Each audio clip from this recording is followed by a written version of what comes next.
السلام عليكم أعزائي الطلبة. اليوم درسنا الدرس الأول قراءة صف الأول. هو موضوعنا دالة. نجي نعرف حرف الد. ناخذ أول حرف الد.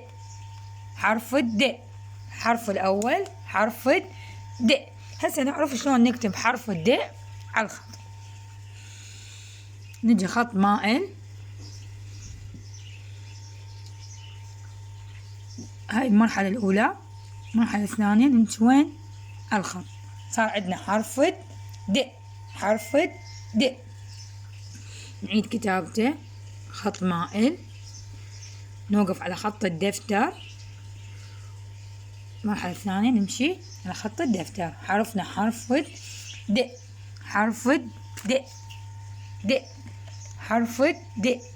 صادقناه ويا حرف الجديد حرف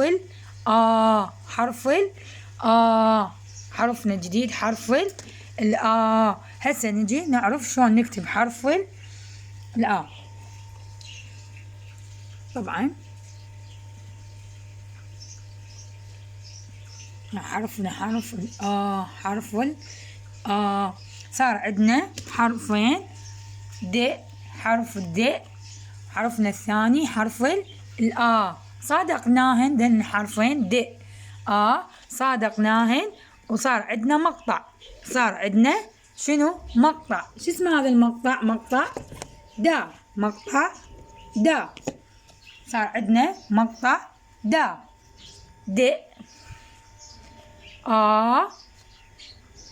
مقطع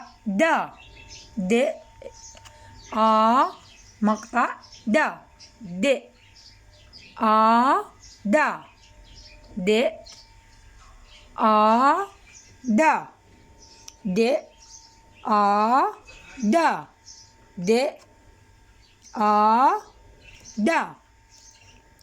صادقنا مقطع دا ويا صديقة مقطع دا صادقناه ويا مقطع دا. صارت عندنا كلمة دادا. دادا.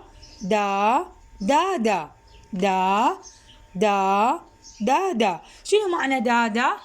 معناها الطفل الصغير. معنى دادا الطفل الصغير. نجي نقرأ الدرس بالطريقة الهجائية المقطعية الصوتية. دا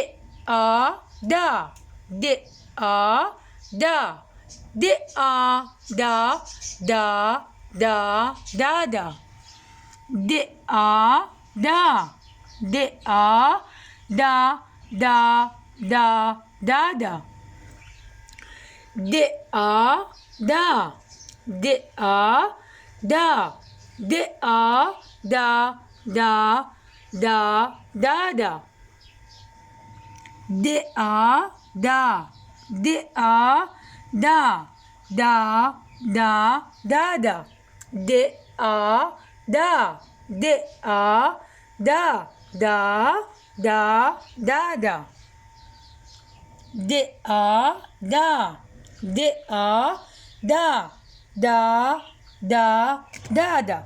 موضوعنا هو دادا. قلنا معنى دادا الطفل الصغير.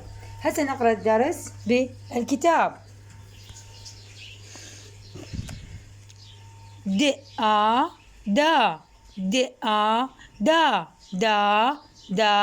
دادا.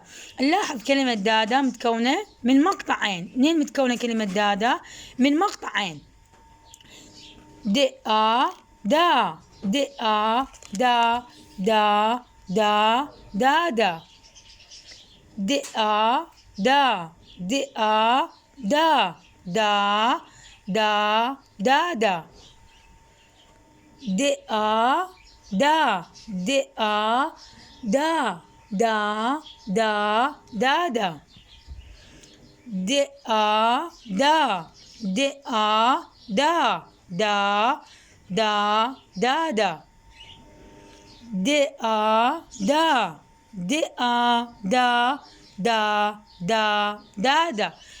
قلنا معنى دادا معناها الطفل